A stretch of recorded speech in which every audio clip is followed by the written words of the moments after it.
Hello Taurus, thank you for joining me for your in-depth forecast for week commencing the 1st of October for the Sun or the Ascendant. Now, as we come into this new month, there is a truly dynamic angle between the Sun and also Mars on Monday and Tuesday. If you're someone who's got a very clear goal that you want to achieve, the chances are you can work very hard and show a lot of energy and determination at the start of this week. But of course Mercury is also in the sign of Libra along with the Sun, and that's forging a much tougher angle to Pluto from Monday through to Thursday. When Mercury and Pluto are in sharp aspects, an opposition, or in this case a square, what we can have is situations where people are a bit more opinionated. They may try to force their opinions on someone else, find it more difficult to hear the other side. So a dogmatic situation could come into your situation this week. And particularly if you're someone who's a real giver and quite self-sacrificing, and it appears that you are the one who often compromises and bends a little bit more to please others. If there is a situation like that for you this week, the North Node and its quincunx with Saturn, which also occurs, and Saturn also alongside Pluto in your sector of the truth, of exploration, of widening your horizons, your thinking, and just a desire to grow, is in conflict with the North Node, the point of destiny, which is very much about your emotional situation. So if there is something that you feel unsettled about that isn't working for you, where you do feel that you're the giver, you're working hard, you're being very dedicated, but you're not getting the same level of support back, I do feel that you're going to be thinking very carefully, because the Sun is also forging a draining angle with Neptune. Now the Sun in the 6th house is really asking you to take your health, fitness, diet and exercise routines that much more seriously. And Neptune in your 11th house is very much about your friendships. But perhaps you could lack a bit of motivation with this particular aspect, which is ironic, isn't it? Because at the start of the week, Monday and Tuesday for sure, I do think the Sun and Mars can give you a tremendous amount of thrust. But there is a quarter moon on Tuesday, and there are only so many things you can pack into this week. And this quarter moon is asking you to prioritise what they might be, to slow things down. Don't try to do everything at 1,000,000 miles an hour or overthink things. It's about making a list, deciding what's achievable and sticking to it. Now, the other big news of this week is that your ruling planet Venus slams on the brakes in the sign of Scorpio, your opposite sign.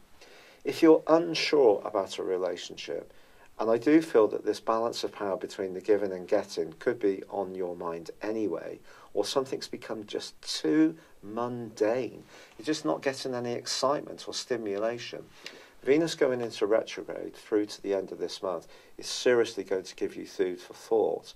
But then it's going to inverse and rewind in the sign of Libra through to the middle of November.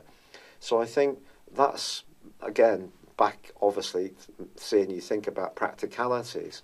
And that could be something that really does occupy your thinking.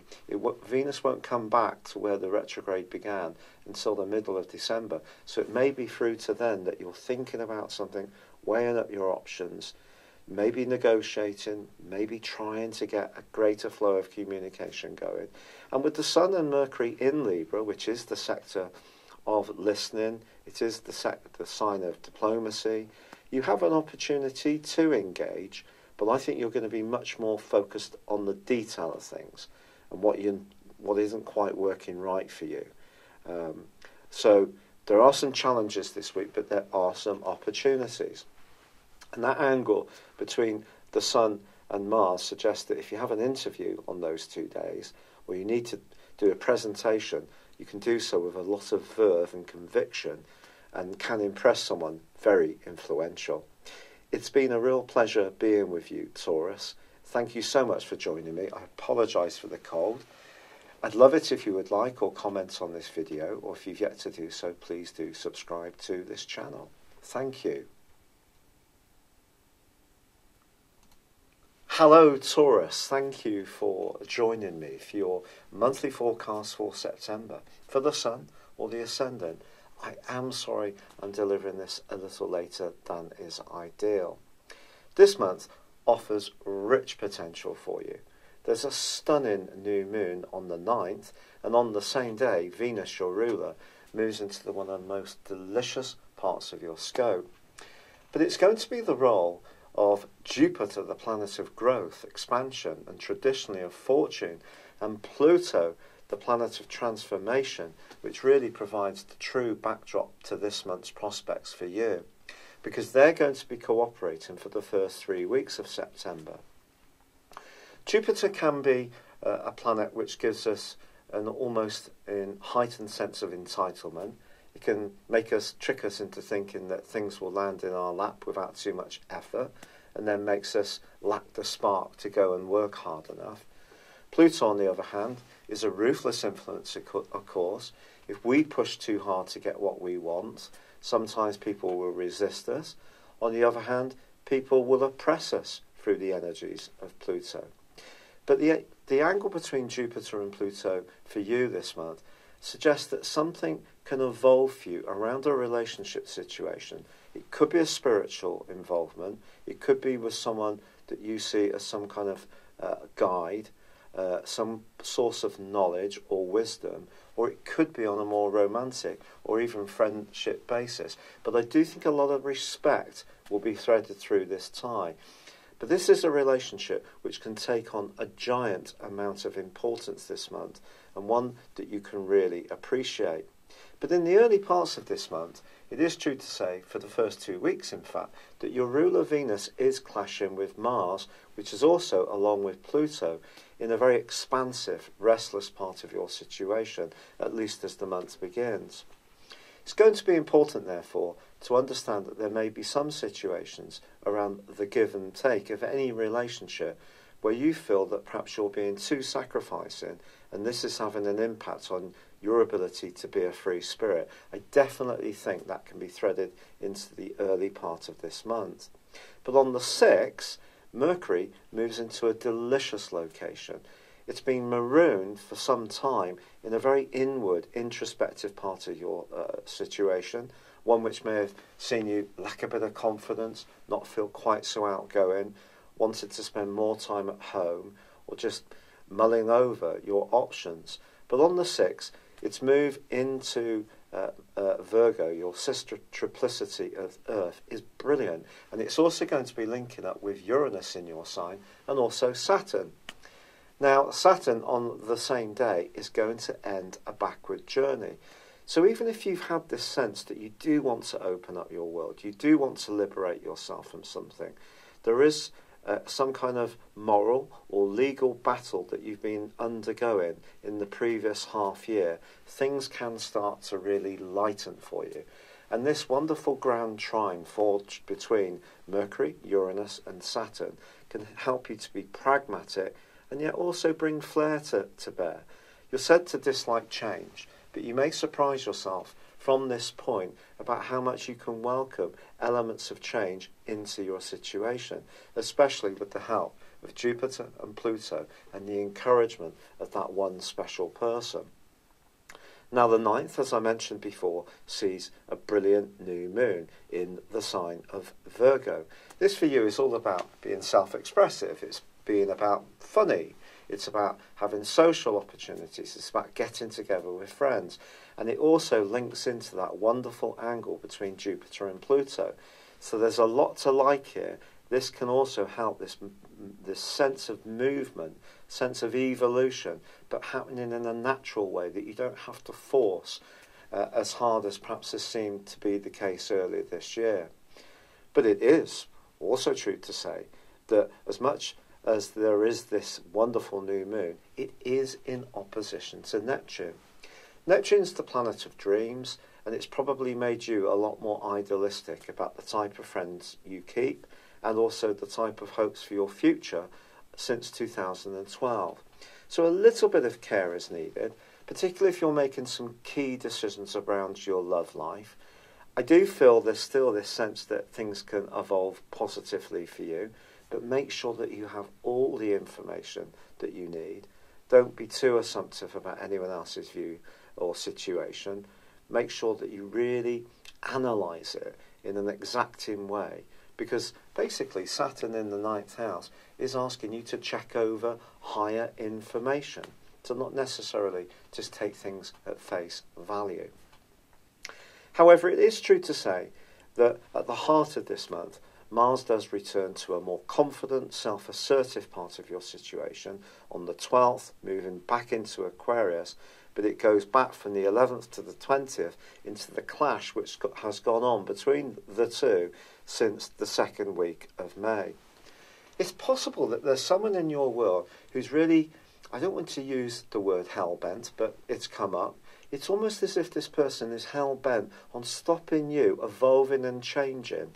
If there is someone like this, it could be someone who's very traditional, very stuck in their ways, or who wants you and them to retain the status quo. If there is somebody like this, there could be some ferocious discussions between you over this course of days. Perhaps some kind of quarrel or tensions that have been going on since the early part of May are just going to come much more to the fore. But I think the thing that can help you hugely here is that also on the 9th, Venus, your ruler, moves into your sector of relating. Now, it's not going to join up with Jupiter this month, but it is going to join up with Saturn.